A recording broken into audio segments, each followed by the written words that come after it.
Welcome to Mercy of Jesus YouTube channel. Praise the Lord. இன்றைய நாளுக்கான தேவ வசனம் சங்கீதம் 9:1-10. கர்த்தாவே, என் முழு இருதயத்தோடும் உம்மை துதிப்பேன், உம்முடைய அதிசயங்களையெல்லாம் விவரிப்பேன். உம்மில் மகிழ்ந்து சந்தோஷப்படுவேன். உன்னதமானவரே, உமது பெயரை புகழ்ந்து பாடுவேன். என்னுடைய எதிரிகள் பின்னாக திரும்பும்போது உமது சமூகத்தில் அவர்கள் இடறி அழிந்து போவார்கள். நீர் என்னுடைய நியாயத்தையும் என்னுடைய வழக்கையும் தீர்த்து நீதியுள்ள நியாயாதிபதியாக சிங்காசனத்தின் மேல் அமர்ந்திருக்கிறேன். தேசங்களை கடிந்து கொண்டு துன்மார்க்கர்களை அழித்து அவர்கள் பெயரை என்றென்றைக்கும் இல்லாமல் குலைத்து போட்டீர். எதிரிகள் என்றென்றைக்கும் பாழாக்கப்பட்டார்கள். அவர்கள் பட்டணங்களை தரைமட்டமாக்கினீர். அவர்களை பற்றிய நினைவும் அழிந்து போனது. கர்த்தரோ என்றென்றைக்கும் அமர்ந்திருப்பார். தம்முடைய சிங்காசனத்தை நியாய தீர்ப்புக்கென்று ஏற்படுத்தியிருக்கிறார். அவர் உலகில் உள்ளவர்களை நீதியாக நியாயம் தீர்த்து எல்லா மக்களுக்கும் செம்மையாக நீதி செய்வார். சிறுமைப்பட்டவனுக்கு கர்த்தர் அடைக்கலமானவர். நெருக்கப்படுகிற காலங்களில் அவரே தஞ்சமானவர். கர்த்தாவே, உம்மை தேடுகிறவர்களை நீர் கைவிடுகிறதில்லை. ஆதலால் உமது பெயரை அறிந்தவர்கள் உம்மை நம்பி இருப்பார்கள். ஆமென். கமெண்டில் உங்கள் விண்ணப்பங்களை, வேண்டுதலை பதிவு செய்யுங்கள்.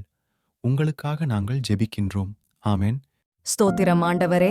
கர்த்தாவே ஸ்தோத்திரம். சமாதானத்தின் தேவனே ஸ்தோத்திரம் ஆண்டவரே. நீர் எங்களை பாதுகாத்ததற்காக நன்றி ஆண்டவரே. எங்களை நேசிக்கும் என் தகப்பனே, காலை முதல் இரவு வரை எங்களை பாதுகாத்ததற்காக நன்றி அப்பா. தேவனே, எங்களை ஆலயத்துக்கு கொண்டு சென்று கர்த்தரை ஆராதிக்க, துதிக்க, ஜெபித்து கர்த்தருடைய வசனங்களை கேட்டு எங்களுடைய இருதயத்தில் ஆழமாய் படிந்து கொண்டதற்கு, உம்முடைய நாமத்தை துதிக்க எங்களுக்கு கிருபை கொடுத்ததற்கு நன்றி அப்பா.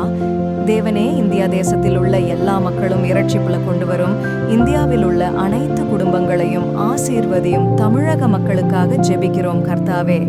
தமிழக மக்கள் செய்யும் வேலைகள் அனைத்தையும் ஆசீர்வதியும் அப்பா. தமிழக மக்கள் இரட்சிப்பு வராத குடும்பங்களை இரட்சிப்பு கொண்டு வாரும் அப்பா. திக்கற்ற பிள்ளைகளும் விதவைகளும் ஆசீர்வதியும் ஆண்டவரே. இந்த வேளையில் மருத்துவமனையில் வியாதியோடு இருப்பவர்களும் வீடுகளில் வியாதியோடு இருப்பவர்கள் அனைவருக்கும் சுகமும் பலனும் தாரும் கர்த்தாவே. எல்லா மக்களுக்கும் தட்டுப்பாடு இல்லாமல் உணவு கிடைக்க, பஞ்சம் இல்லாமல் உணவு தாரும் ஆண்டவரே. திருமணமாகாத பிள்ளைகளுக்கு திருமணம் நடைபெற உதவி செய்யும் ஆண்டவரே. வீடு இல்லாத குடும்பங்களுக்கு வீடு கிடைக்க ஆசீர்வதியும் ஆண்டவரே.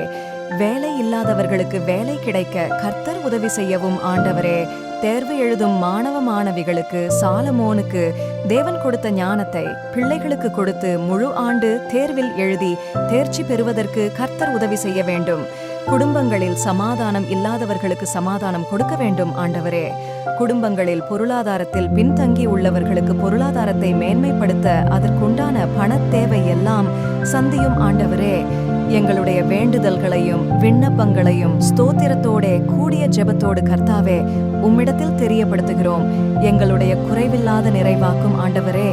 இந்நாள் வரையிலும் எங்களை பாதுகாத்த தேவன் இனிமேல் எங்களை பாதுகாத்துக் கொண்டிருப்பதற்காக நன்றி ஆண்டவரே. ஆமென்.